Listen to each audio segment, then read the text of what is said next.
রতি সাধন কাকে বলে? রতি সাধন শব্দটির সংস্কৃত থেকে উদ্ভূত, যেখানে রতি অর্থ ভালোবাসা, ভোগ বা যৌন সঙ্গম এবং সাধন অর্থ অনুশীলন বা সাধনা। একত্রে রতি সাধন বলতে বোঝায় যৌন সম্পর্কের মধ্য দিয়ে আত্মিক ও শারীরিক পরিতৃপ্তির অনুশীলন বা সাধনা। এটি মূলত প্রাচীন ভারতীয় কামশাস্ত্র, তান্ত্রিক দর্শন ও আধ্যাত্মিক অনুশীলনের একটি অংশ। রতি সাধনের উদ্দেশ্য কি জেনে নিন। রতি সাধন শুধুমাত্র শারীরিক সম্পর্ক নয়, বরং এটি মানসিক, আধ্যাত্মিক ও শারীরিক একতা অর্জনের একটি প্রক্রিয়া। প্রাচীন গ্রন্থ এবং তন্ত্রশাস্ত্রের রতি সাধনকে একটি বিশেষ অনুশীলন হিসেবে দেখা হয়, যা জীবনের বিভিন্ন স্তরে ইতিবাচক প্রভাব ফেলে।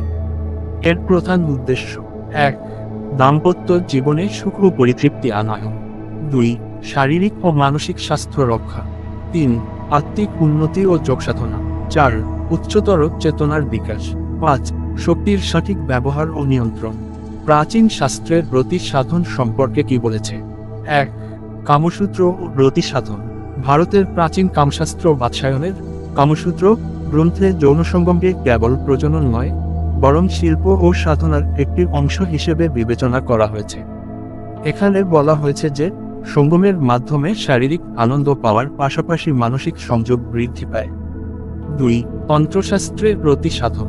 তান্ত্রিক দর্শনে, বিশেষ করে কৌলাচার ও বামাচার তন্ত্রে, রতি সাধন একটি আধ্যাত্মিক প্রক্রিয়া। এটি কেবল ভোগের জন্য নয়, বরং কুণ্ডলিনী শক্তির জাগরণ ও মোক্ষলাভের মাধ্যম হিসেবেও ব্যবহৃত হয়। তন্ত্র মতে নারী ও পুরুষের মিলন কেবল যৌনতা নয়, এটি দুটি শক্তির, শিব ও শক্তি, মিলন, যা চেতনার বিকাশ ঘটাতে পারে। রতি সাধনের উপায়। রতি সাধন সঠিকভাবে করতে হলে যে সকল বিষয়ে মনোযোগ দিতে হয়: 1. মানসিক প্রস্তুতি ও আবেগীয় সংযোগ। পারস্পরিক বিশ্বাস, ভালোবাসা ও আবেগের সংযোগ রতি সাধনের একটি গুরুত্বপূর্ণ দিক। 2. শারীরিক প্রস্তুতি ও পরিপূর্ণতা। সুস্থ ও স্বাভাবিক জীবনযাপন, স্বাস্থ্যকর খাদ্যাভ্যাস এবং শারীরিক সক্ষমতা বজায় রাখা জরুরি। 3. যৌন কৌশল ও অবস্থান, কামাসূত্রা পজিশনস। কামশাস্ত্রে বিভিন্ন অবস্থানের উল্লেখ আছে, যা পরিতৃপ্তি বাড়াতে সাহায্য করে। 4.